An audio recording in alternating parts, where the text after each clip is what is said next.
Hi, this is Katelyn, and I'll be walking through the 6th grade worksheets for lesson 25.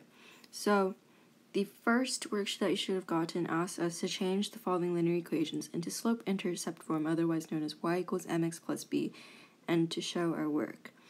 So, to do this, all we have to do is really isolate x and make sure that the m and b are clear. M and b. Or isolate y. I don't know if I said that. Okay. In this one, to isolate the y, you just look at this side where the y is on and see what we have to get rid of, which is only the 7.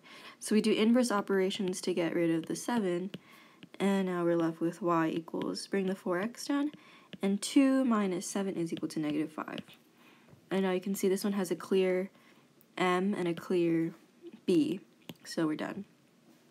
This next one is pretty similar. We just want to get rid of the 3x by subtracting on both sides, and now y is equal to negative 3x plus 42, because 42 is positive. And this one is a little bit more complicated. First, we want to get rid of the 8, which gives us 2y is equal to x. 4 minus 8 is equal to negative 4. Now we want to divide both sides by 2, which gives us y is equal to, well, x divided by 2 is also known as 1 over 2x, right? And negative 4 divided by 2 is negative 2. So that is our answer. In this one, all we have to really do is divide the whole thing by negative 1. Since y is isolated, it's just being multiplied by negative 1. So now we have y, and we just change the signs for all of them. Minus 7x and minus 11. In this one, you just want to minus the x onto this side and add these two and simplify them. So y is equal to negative x, and 21 plus 3 is plus 24. And the last one, go really quickly, add 4 to both sides, which gives us 4y is equal to 11x plus 20, and you want to divide by 4, which gives us y is equal to 11 over 4x plus 1 over 2, because this simplifies into 1 over 2. The second page, the directions are actually wrong. We're not figuring out at the volume, we're just graphing the linear equations. So, let's see, y is equal to x plus 2. So our y-intercept, which is our b, is 2. So you want to mark 2 here. And our m, which is our slope, is, well, 1 over 1.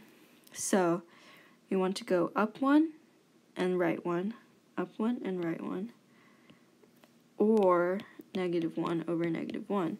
So down 1 and left 1, down 1, left 1, and keep on going until you form this straight line that goes on forever.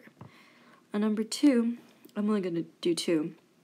Our y-intercept is at negative 4, so you can go 1, 2, 3, 4, mark it here, and our m is equal to 3 over 1, or negative 3 over negative 1, because we know those mean the same thing. So if you go 1, 2, 3, and then 1 to the right, and then 1, 2, 3, 1 to the right, 2, 3, 1 to the right. And you can go down this way, but you can't really see it, so we're just going to go like this and make a straight line.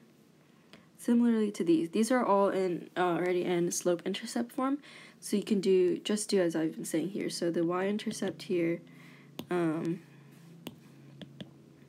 would be 1, and then the slope would be equal to negative 1 over 2 or 1 over negative 2.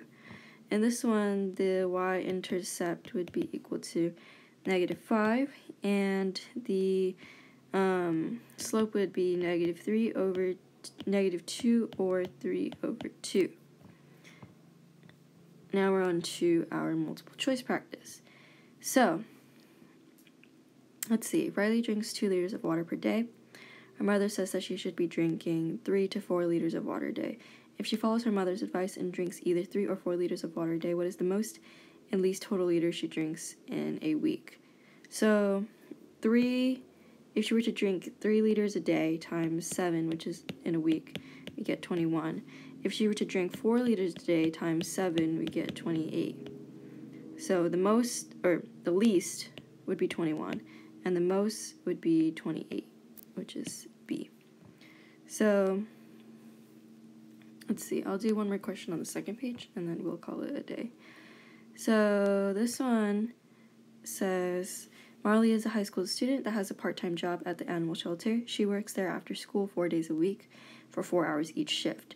Marley gets paid every other Thursday at a rate of $17 per hour. How much does she get paid in total in a month, which is 4 weeks approximately? So we want to figure out how much she gets in a week and then multiply that by 4. So she works 4 hours each shift, 4 days a week.